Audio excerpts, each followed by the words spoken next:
Captain Tom Miller stared through the main viewport of the ESS Curiosity, and for the first time in his 15 years of space service, he had to bite his lip to stop himself from laughing. The massive Imperial ships floating before him looked like something straight out of a child's dream of space wedding cakes. "Are you seeing this?" he asked his first officer, Jack Woods, who was making strange, choking sounds while trying to maintain his composure. "Yes, sir," Woods managed to reply, his face turning red from held-back laughter. "They're very shiny." The Imperial ships were perfect geometric shapes, spheres, cubes, and pyramids, all connected by delicate golden bridges that served no apparent purpose. Their surfaces gleamed with such polish that the stars reflected off them like mirrors, and decorative golden spirals covered every available space. "Attention, primitive vessel," a voice boomed through their communication system, somehow managing to sound both bored and impossibly proper at the same time. "You have entered the territory of the most magnificent and eternally resplendent galactic empire of the 7 spiral arms and 13 nebulae."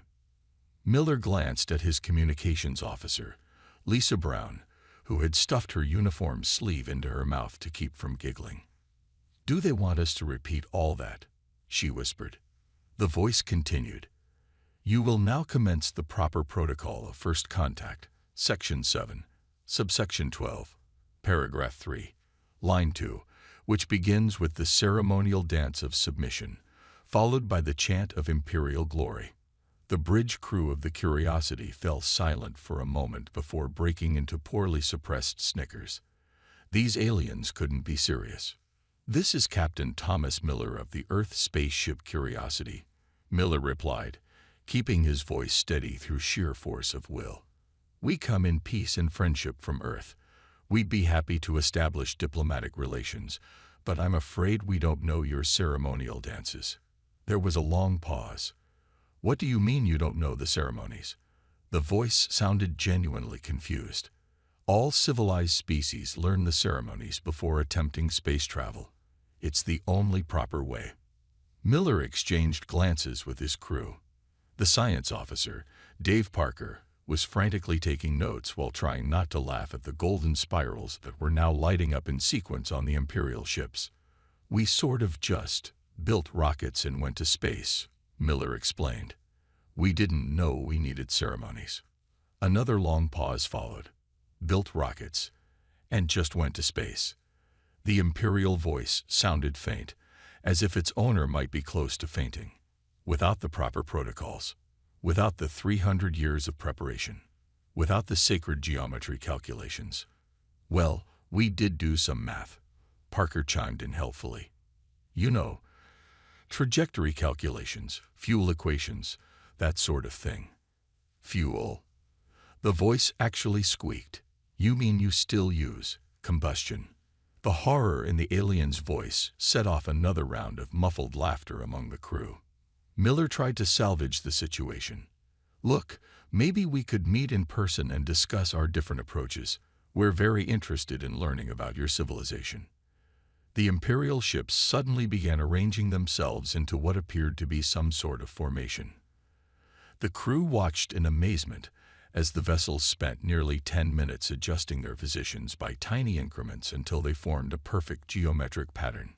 "You will follow us to the Imperial Capital Station," the voice declared.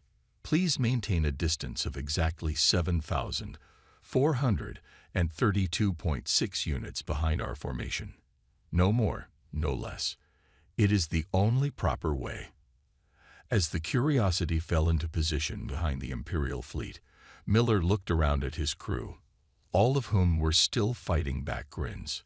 "Send a message back to Earth," he ordered Brown. "Tell them we've made first contact with an advanced alien civilization." He paused, then added with a smile, "And tell them to send diplomats with a good sense of humor. We're going to need it." The human ship followed its escort through space, its irregular and practical design standing out like a thumb among the geometric perfection of the Imperial fleet. Inside, the crew members shared knowing looks.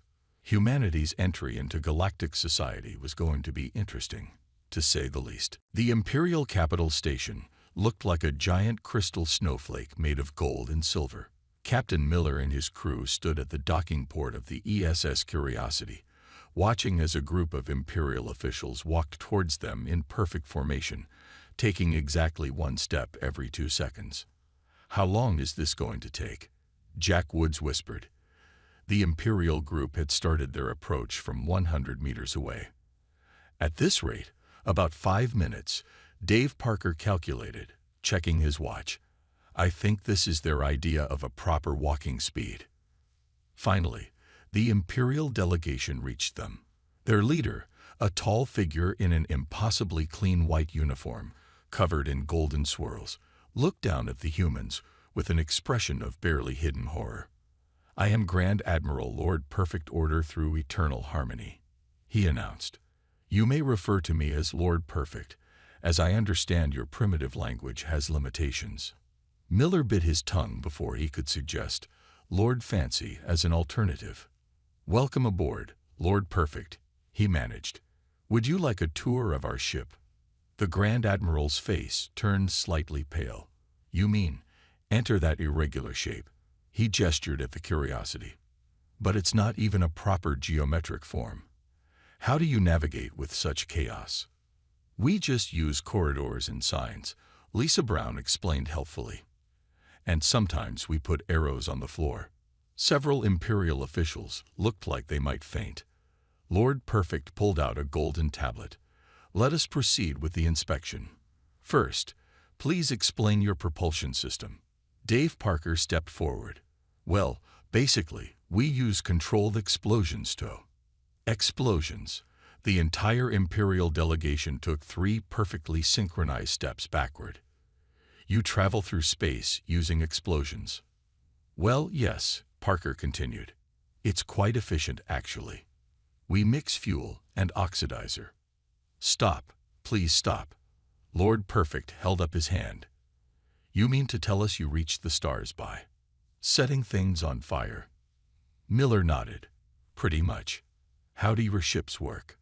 The Grand Admiral drew himself up proudly. "Our ships are powered by the Harmony crystals, which convert the mathematical perfection of the universe into energy through a series of exactly 1 million calculations performed each nanosecond." The human stared blankly. "And how much power does that generate?" Parker asked. "Enough to move our ships at 1/8 the speed of your primitive explosion-powered vessels," another official admitted quietly, then looked mortified at speaking out of turn. The inspection continued, with each revelation about human technology causing new waves of horror among the Imperials. They were shocked by the manual controls. "You mean you actually touch the machinery?" Appalled by the crew quarters. "People sleep in different-sized rooms."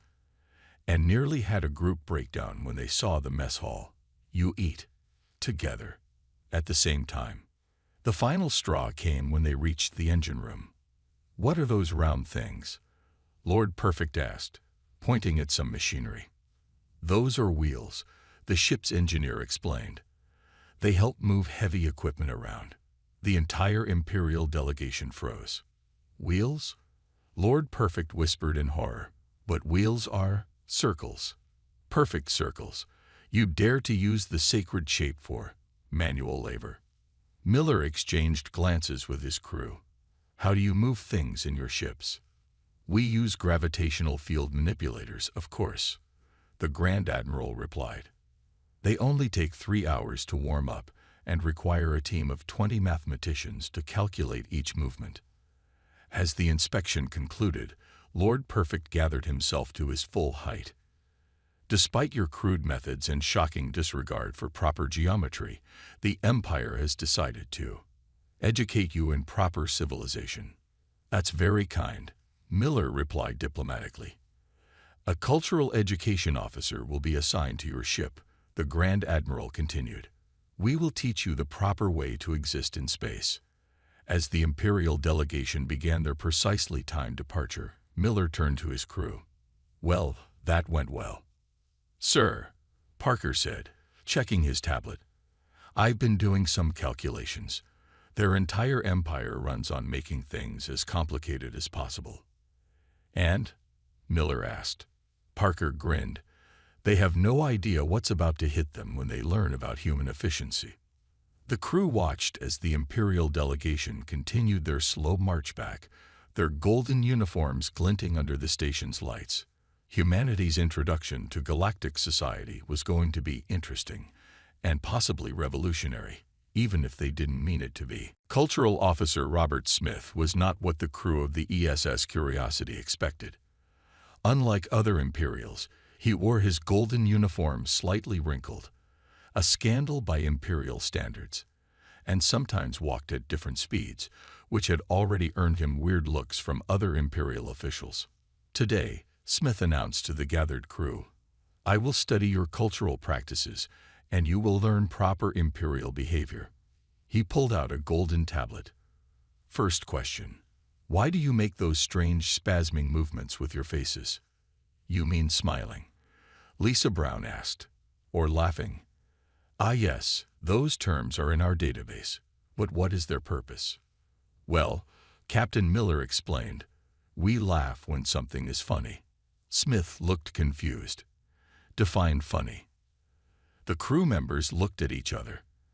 How do you explain humor to someone who had never experienced it? Okay, let me tell you a joke, Jack Woods offered.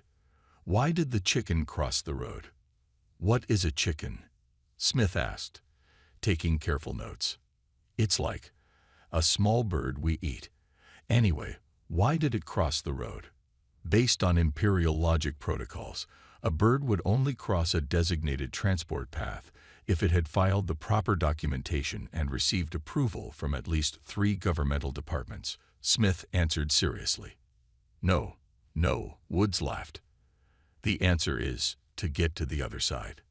Smith stared blankly. Of course it was to reach the opposite side. Why is this information causing you all to make those spasming movements again? That's the joke. It's funny because it's obvious. Brown tried to explain. You find obvious things amusing. Smith looked genuinely puzzled. The Empire finds obvious things to be obvious. The cultural exchange continued with more confusion. Smith was horrified to learn that humans sometimes sat in chairs without measuring the exact angle of their posture.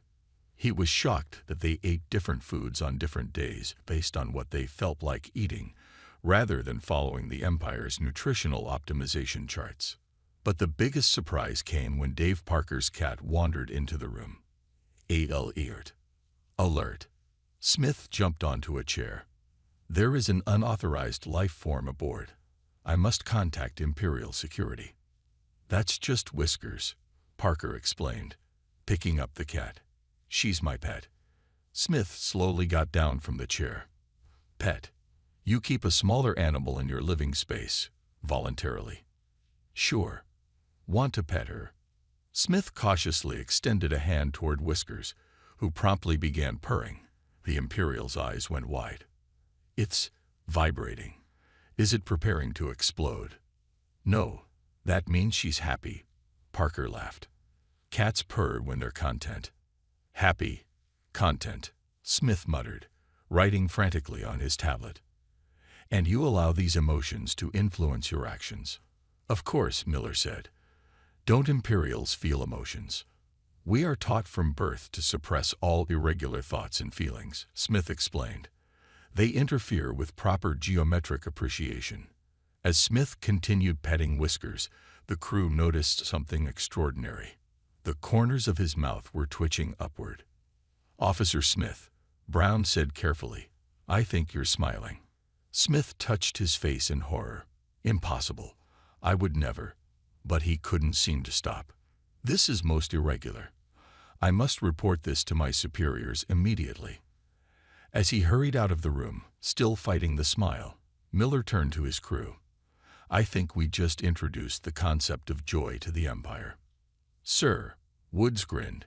Should we tell them about music next? One cultural shock at a time, Miller replied. Though I would love to see their faces when they learn about dancing. Later that day, Smith returned with a strange request. Could you? He looked around nervously. Tell me another chicken joke. The crew spent the next hour teaching Smith about knock-knock jokes, puns, and silly faces. With each lesson, his perfect imperial posture relaxed a little more. "I must inform you," Smith said finally, trying to keep a straight face, "that this is absolutely against all imperial protocols." He paused. "Please continue." As the humans shared more jokes and stories, they didn't realize they were starting a quiet revolution in the Empire, one laugh at a time. The Imperial War Games started exactly at 800 hours, not a second earlier or later. Captain Miller watched from the bridge of the ESS Curiosity as 50 Imperial ships arranged themselves in a perfect geometric pattern that must have taken hours to plan. "Attention, primitive vessel." The familiar voice of Lord Perfect boomed through the communications system. "We will now assess your military capabilities through a series of carefully choreographed exercises." "Choreographed?" Woods whispered to Miller. "Are we having a battle or a ballet?" The first exercise was simple. The Curiosity had to defend itself against 3 Imperial ships. The Imperial vessels, gleaming with their golden decorations, moved in perfect synchronization, following what was obviously a pre-planned pattern. "Captain," Dave Parker called from his station, "they're sending us a schedule of their attack moves for the next 6 hours." Miller stared at the document in disbelief. "They're telling us exactly what they're going to do." "It's the proper way," the Imperial commander explained over the comm. "All civilized combat must be precisely planned and properly documented." Miller grinned. "Helm, take us behind that asteroid." "What?" "No." The Imperial commander sounded scandalized. "That's not in the schedule. You can't just hide." But the Curiosity was already moving, using the asteroid's mass to shield itself from the Imperial ship's sensors. "This is most improper," the Imperial commander protested. "Combat must take place in open space where all participants can appreciate the geometric perfection of the maneuvers." The Curiosity darted out from behind the asteroid, fired its maneuvering thrusters in an irregular pattern, and tagged all 3 Imperial ships with its training lasers before they could respond. "Exercise complete," Miller announced cheerfully. "We win." There was a long silence from the Imperial fleet. "This cannot be correct," Lord Perfect's voice returned. "You used chaos, randomness. How can you fight without a proper plan?" "We had a plan," Miller replied. "It was just a flexible one." The next exercise involved fleet coordination. 20 Imperial ships performed an intricate dance of position changes that looked beautiful but left them completely exposed. The Curiosity and its 2 sister ships, which had arrived for the war games, simply formed a triangle and attacked from 3 directions at once. "Stop! Stop!" Lord Perfect commanded. "You're not following any of the recognized fleet formations.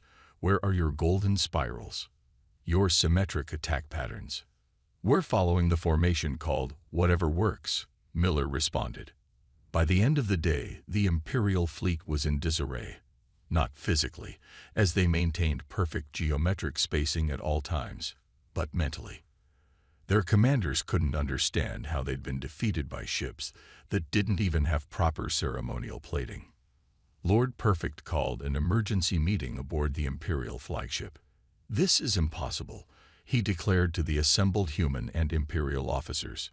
"Your crude vessels, your irregular tactics, your complete disregard for proper battle aesthetics. How are you winning?" Miller stepped forward. "Sir, in human military history, we learned something important. The simplest solution is often the best. We call it the KISS principle." "KISS?" Several Imperial officers looked alarmed. "Is this some sort of combat ritual?" "It stands for Keep It Simple, Stupid," Miller explained. The room fell silent. Using the word stupid in the presence of Imperial officers was apparently another violation of protocol. "Simple?" Lord Perfect finally spoke, his voice weak. "You want us to make things simple." "Let me demonstrate," Miller said. He picked up a piece of paper from a nearby desk. "Your ships are beautiful, but all these golden decorations, they make great targeting points.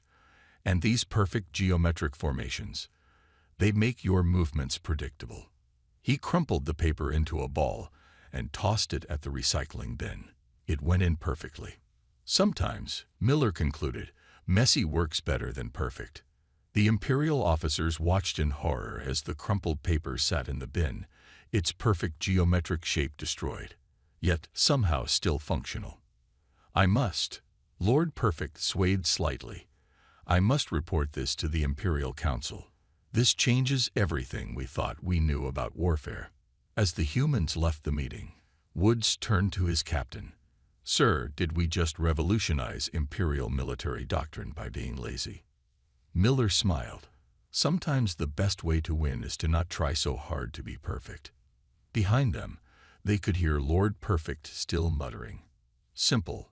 They want to make things simple. A month after the War Games, strange things started happening in the Imperial Capital Station. It began small. An Imperial junior officer was caught walking at irregular speeds down a corridor.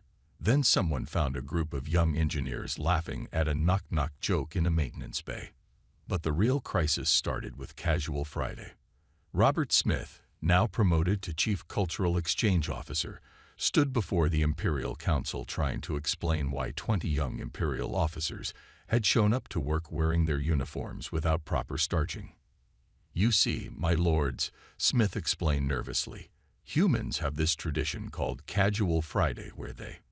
Silence. Lord Perfect thundered. This is unacceptable. Next you'll tell me they were sitting in chairs without measuring angles. Smith coughed. Actually, my lord, some of them were leaning. Several council members fainted. Meanwhile, aboard the ESS Curiosity, Captain Miller was meeting with his crew about these developments. Sir, Lisa Brown reported, trying not to laugh. Apparently someone taught the Imperial maintenance crew about coffee breaks. They're now stopping work at random times to drink beverages and tell jokes. How terrible, Miller said with a straight face. Any other catastrophes? Well, Dave Parker added, checking his tablet. Someone introduced the concept of office parties to the Imperial Engineering Department. They tried to calculate the exact mathematical formula for fun and ended up having an actual good time by accident. The situation grew more serious when a group of young Imperial officers submitted a formal proposal to redesign Imperial ships. Their suggestion: maybe everything doesn't need to be covered in gold. The Imperial Council called an emergency session. The humans were invited to attend, though invited meant they were given a 400-page document detailing proper audience protocol. This is chaos, declared Lord Perfect, standing at the center of the perfectly circular council chamber. These humans have infected our youth with dangerous ideas about efficiency and comfort, added another council member in horror. And worst of all, humor, concluded a third, shuddering. Miller stood up to speak, breaking at least 15 protocols about proper speaking turns. My lords, if I may, your young officers aren't rebelling. They're adapting. They've discovered that some human practices actually work better. Better than perfect geometric harmony. Lord Perfect looked skeptical. Let me demonstrate, Miller said. He turned to Smith. Robert, tell them about the paperwork experiment. Smith stepped forward, his uniform slightly wrinkled. Scandalous. Yes, my lords, we try processing maintenance requests the human way, with simple forms and direct approvals. Instead of taking the standard 3 weeks, we finished in 2 hours. A murmur ran through the council chamber. Efficiency was hard to argue with, even for the Empire. And Smith continued, gaining confidence, the engineering team that learned to take coffee breaks. Their productivity is up 50%. Turns out, letting people rest actually helps them work better. But, Lord Perfect sputtered. What about tradition? What about proper protocol? An unexpected voice spoke up, a young Imperial officer in the audience. My lord, what if we kept the important traditions but made some things simpler? We could still have our geometric harmony where it matters, but maybe we don't need a 17-step approval process to replace a light bulb. The council chamber erupted in chaos, or as close to chaos as the Empire could get, which meant everyone spoke in turn, but with slightly raised voices. As the debate raged on, Miller turned to his crew. "I think we just started a revolution without meaning to." "Sir," Woods replied with a grin, "should we tell them about casual video game nights?" "One cultural shock at a time," Miller laughed. "Let them process casual Fridays first." In the end, the Imperial Council reached a compromise, which they documented in a mere 50 pages instead of the usual 1,000. Young officers could implement some human practices as long as they maintained minimal geometric standards. As they left the council chamber, Smith caught up with the humans. "Captain Miller, I have a confession. I started telling jokes to my pet cat." "You got a pet cat?" Miller asked, surprised. Smith smiled, an act that no longer scandalized his colleagues. "Yes, I named him Chaos. It seemed appropriate. The rebellion had begun, and it was spreading one smile at a time." The emergency alarms in the Imperial Capital Station weren't geometric shapes or golden spirals. They were just plain, loud, and very urgent. Captain Miller and his crew rushed to the Imperial Command Center, where they found Lord Perfect staring at a large display screen. For the first time, his uniform was actually wrinkled. "They're coming," he said simply. "The swarm is coming." The screen showed thousands of black, insect-like ships moving toward Imperial space. They didn't follow any geometric patterns. They didn't have any golden decorations. They just moved forward, consuming everything in their path. "What are they?" Miller asked. "The swarm," Smith explained, his usual smile gone. "A species that lives only to consume and grow. They attacked the Empire once, 1,000 years ago. We survived only because they changed direction randomly." "Have you made battle plans?" Woods asked. Lord Perfect gestured to a stack of golden tablets. "We have calculated 10,000 possible geometric defense formations. Each one is perfectly balanced and aesthetically pleasing." Miller picked up a tablet and read it. Then he did something that would have been unthinkable a few months ago. He laughed. "Sir," Smith gasped, "this is hardly the time for—" "No," Miller interrupted. "This is exactly the time. Look at these plans. Every single one assumes the enemy will follow proper battle protocols.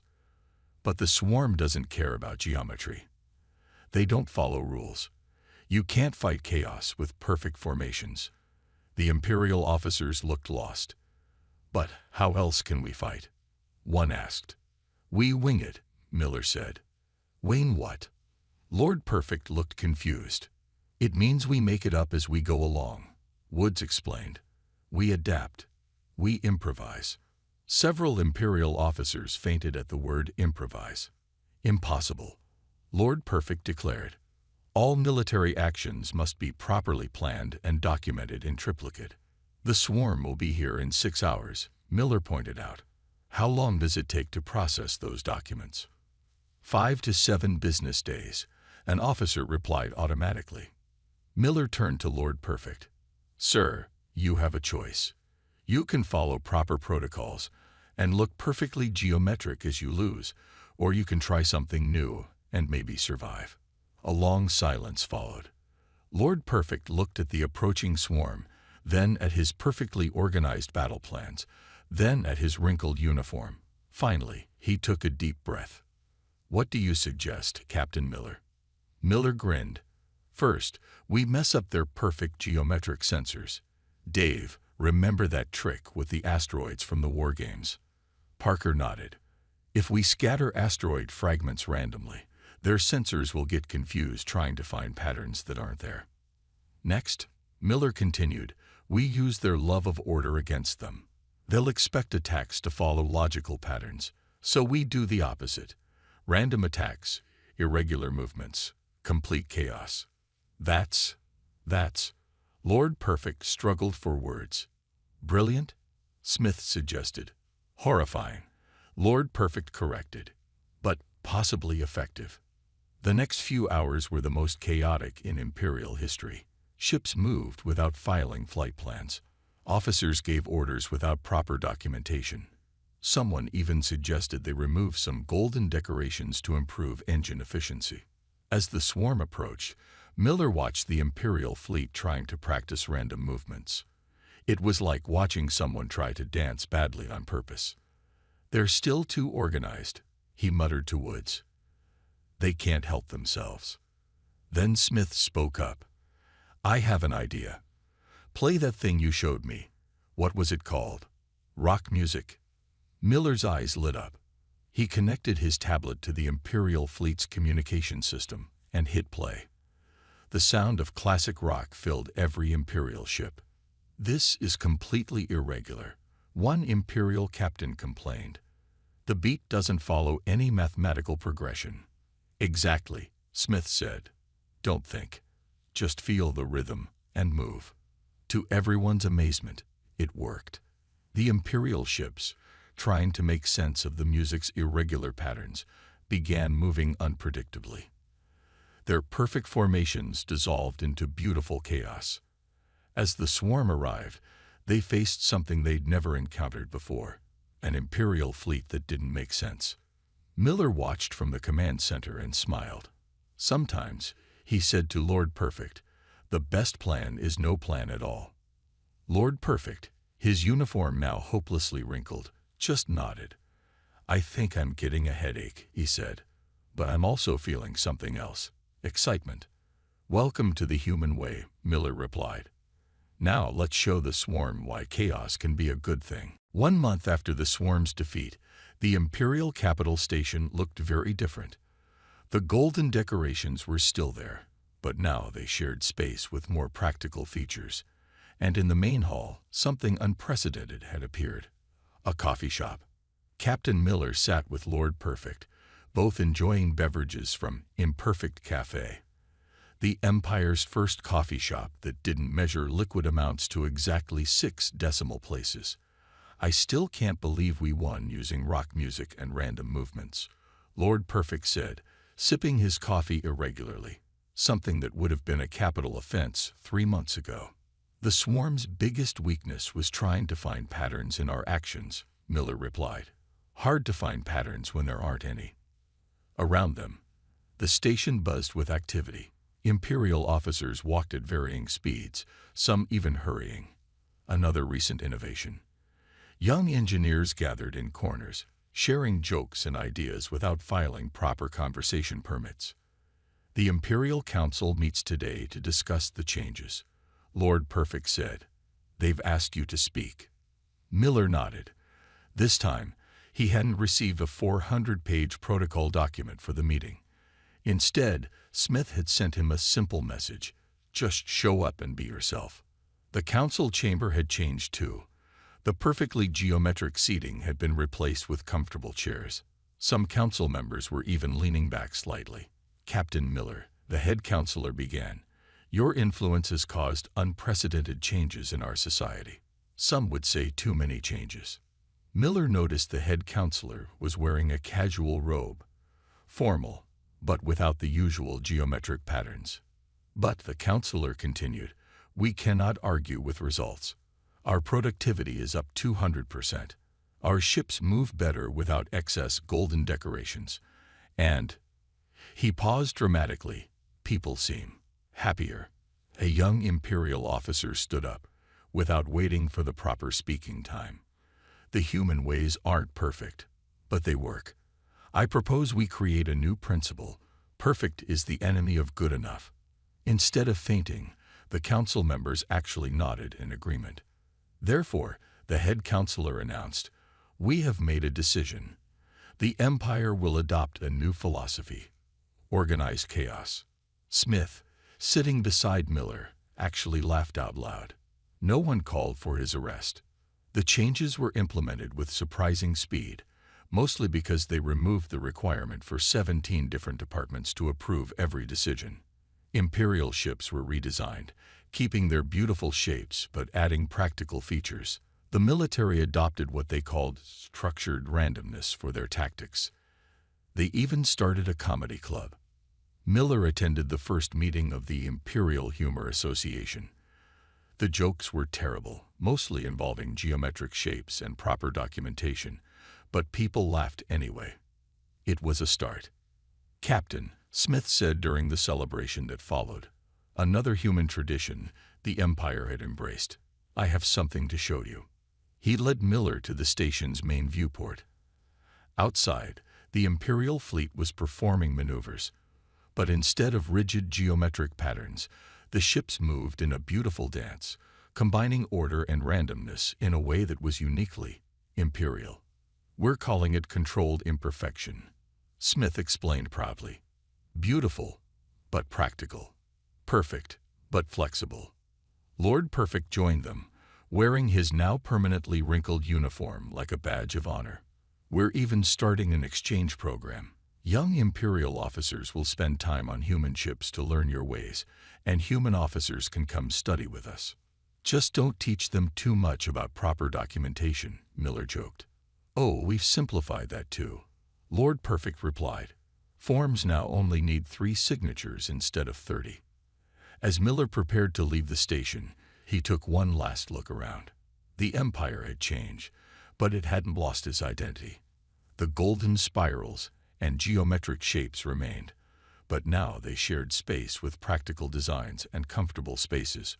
Order and chaos had found a balance. "You know what the best part is?"